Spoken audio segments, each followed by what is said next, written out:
Houston, we're encroaching Jupiter, the largest planet of all time. Houston, I think we have a problem. It's actually a notebook. I repeat, it is not actually a planet. It is a notebook.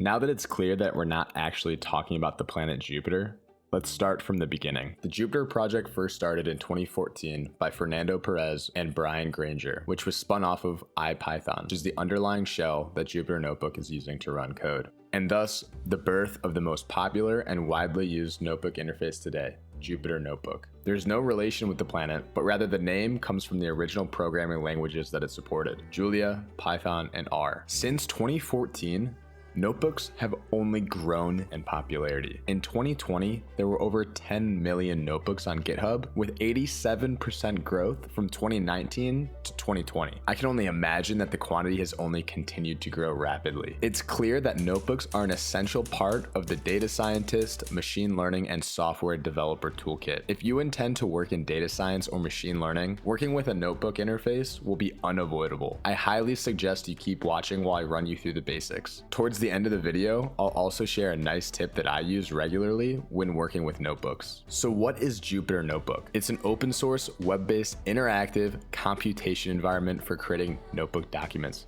What? Definitely a mouthful, but don't worry.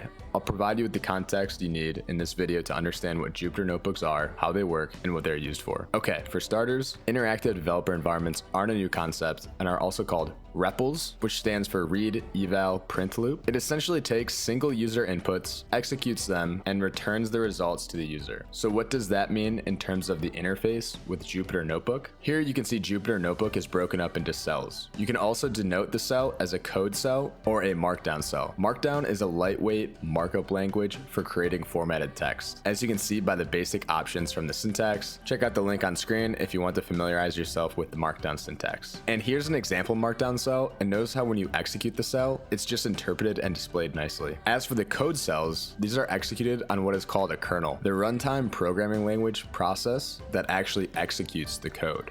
That's the basics of how this environment works. Just like running a normal Python script, instead of executing from your terminal or your IDE like VS Code, the code is executed on the kernel and your output is printed within the notebook itself. If you're hoping to get your environment set up like I do, check out this video on screen and I will walk you through some basic understanding of Python and how to install Jupyter Notebook. Okay, so that's not all. I wanted to share that you don't have to use Jupyter Notebook interface. You can also develop with notebooks directly in VS Code, which is how I normally do it. With that out of the way, here's some examples of what you could be creating using a combination of code and markdown cells. Leave a comment below on how you plan to use or already use Jupyter Notebook. I'd love to hear from all of you on what developer environment works best for you. I hope you enjoyed. Please leave a like, it really helps with the channel, and always subscribe for more programming content in the future. I'll see y'all in the next one.